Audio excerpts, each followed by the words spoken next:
Titanic wasn't just a film, it was a storm, a cinematic voyage that nearly sank Hollywood before it even reached the screen. James Cameron didn't just want to tell the story of a doomed ship. He wanted to rebuild it, live it, and drown in it if he had to. The movie that became a billion-dollar legend was once called Cameron's Folly. Studios thought it would destroy his career. Crew members got hypothermia, actors fainted in freezing water, and a toxic soup incident nearly poisoned the director himself. But through chaos and obsession, Cameron forged something timeless, a film that shattered records, won 11 Oscars, and turned tragedy into transcendence. Here are 20 strange, untold truths about how Titanic was really made. Stories so unbelievable, they could have come from the bottom of the Atlantic itself. Let's set sail. 1. James Cameron risked his career and sanity. No studio wanted Titanic. Cameron's script sounded insane. A 3-hour love story set on a ship that sinks. Executives warned him it would end his career. He didn't care. He told Fox and Paramount, "I want to dive to the real Titanic." Cameron personally descended 12 times to the wreck, spending more time on the real Titanic than most of its original passengers. He operated cameras himself, capturing haunting footage used in the final film. Each dive cost $40,000, but Cameron said it wasn't about money. It was spiritual. He wanted to feel the ghost of the ship, and he did. 2. The first script was completely different. Before Jack and Rose ever existed, Cameron's original draft was a cold historical drama. No romance, no necklace, no "I'm flying." The studio wanted spectacle. Cameron wanted soul. So he created Jack Dawson, a penniless artist, and Rose DeWitt Bukater, a woman trapped by class and expectation. Their story became the beating heart of a $200 million gamble. Cameron later said, "Without Jack and Rose, the Titanic would have just been a museum." 3. The water was real and freezing. Those icy ocean scenes weren't CGI magic. They filmed in real water, chilled to near-freezing temperatures. Actors spent hours submerged, shivering between takes. Kate Winslet caught hypothermia. Leonardo DiCaprio said he couldn't feel his legs. Cameron refused to warm the water artificially. He wanted authentic breath and trembling. Crew members protested. He famously shouted, "Titanic was cold.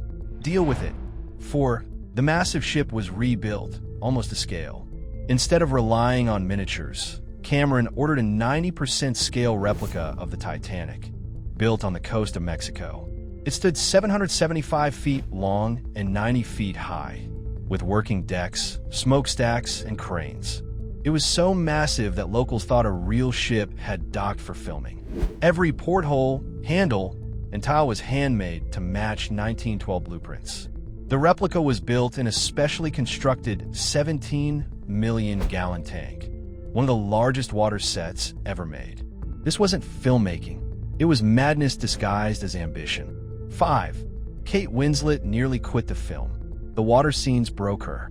Between hypothermia, bruises, and Cameron's relentless direction, Kate Winslet came close to walking off the set.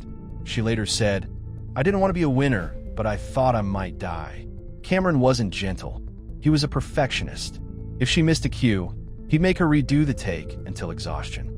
But Winslet endured, and when the film wrapped, she wrote Cameron a letter that read, "You're a bloody nightmare, but the best kind of nightmare." 6. Leonardo DiCaprio wasn't supposed to be Jack. When Leonardo first auditioned, James Cameron didn't want him. He was already famous for Romeo and Juliet, but Cameron thought he was too pretty and not rough enough to play a poor drifter. Then DiCaprio improvised the sketching scene. His tone, his eyes, his nervous charm. The room went silent. Cameron turned to the producers and said quietly, "He's the guy." Leonardo's energy changed everything. Jack Dawson wasn't just written. He was breathed into existence. 7. The "draw me like one of your French girls" scene was real. That iconic sketch of Rose? It wasn't drawn by DiCaprio. It was drawn by James Cameron himself. Cameron, a trained illustrator, did all of Jack's sketches used in the film. So when you see Jack's pencil move on Rose's skin, you're actually watching Cameron's hand at work. The director literally drew his lead actress naked, all in the name of art. 8. A crew member poisoned the soup. One night during filming in Nova Scotia, chaos broke loose. The crew ate lobster chowder during dinner break, and within an hour, over 80 people were hallucinating, vomiting, and laughing uncontrollably. Someone had spiked the soup with PCP, a powerful hallucinogenic drug. James Cameron himself threw up and ran to the hospital, but still interrogated people mid-trip to find out who did it. To this day, no one knows who poisoned the meal. The suspect was never caught. 9. The breath you see in the cold was CGI. Even though the water was cold, filming was done mostly in warm studios. So Cameron had to add each actor's visible breath frame by frame, using digital layering. Every puff of steam, every shiver you see in those close-ups, it's all crafted post-production magic. It was painstaking but essential. Cameron wanted audiences to feel the chill, even in a heated theater. 10. The sinking was filmed in real time. To capture realism, Cameron designed the ship's set to tilt and flood gradually, just like the real Titanic. The massive deck could rise 45 degrees, sending stunt performers and props tumbling into icy chaos. The final sinking scene took 40 minutes to shoot continuously, almost identical to the real sinking time. Actors had to hit precise marks while water rose around them. One mistake meant refilling the entire tank. It was a nightmare to shoot, but the result was breathtaking. 11. The heart of the ocean was pure fiction. That blue diamond everyone remembers? It never existed. Cameron created it to symbolize love, loss, and greed, inspired loosely by the Hope Diamond. The prop was handcrafted by London jewelers Asprey and geared using blue cubic zirconia set in white gold. Its estimated worth today, over $10,000, not for its materials, but for what it represents. The real jewel of Titanic wasn't in the necklace. It was in the story it carried. 12. James Cameron fired his sound crew. Twice. Cameron was infamous for his perfectionism. He once fired his entire sound department because a door creaked the wrong way during a take. He wanted authenticity in every clang, splash, and heartbeat. Every sound in this movie, he said, must echo through history. Crew members joked that working with Cameron was like joining the Navy, but the ship's sinking. 13. Every clock in a movie is accurate. Cameron obsessed over historical precision. He had ship logs, survivor accounts, and blueprint study for months. So every clock you see in Titanic shows the exact time corresponding to that moment in the real sinking. When the iceberg strikes, it's 11:40 p.m. When the ship breaks apart, 2:20 a.m. Not one frame was random. 14. The engine room was filmed using miniatures. Despite the massive ship replica, the engine scenes were filmed with tiny scale models. The fiery boilers and churning pistons you see, just a few feet tall in real life.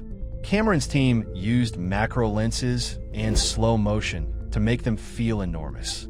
It was a masterclass in illusion, blending miniature work with live action so seamlessly, no one could tell the difference. 15. They built a secret elevator to film the sinking. Cameron's crew constructed an entire hydraulic platform under the ship's set. It could raise or lower huge sections of the deck, tilt walls, and pour thousands of gallons of water in seconds. This hidden engineering marvel gave the illusion that the ship was collapsing, all while actors performed inside. Cameron called it the world's most expensive playground. 16. Extras were trained like soldiers. Over 150 background actors played Titanic passengers, and each was given a real identity. They learned names, backstories, and even accents of actual people who boarded the Titanic in 1912. Cameron insisted, if you're in this movie, you're a ghost with a history. Extras were taught how to react to every stage of the sinking. Who panics first? Who stays calm? Who helps others? This attention to detail gave the crowd scenes that haunting realism we still feel today. 17. The real wreck footage nearly got lost. During one of Cameron's deep-sea dives, one of the robotic cameras jammed inside the Titanic's grand staircase.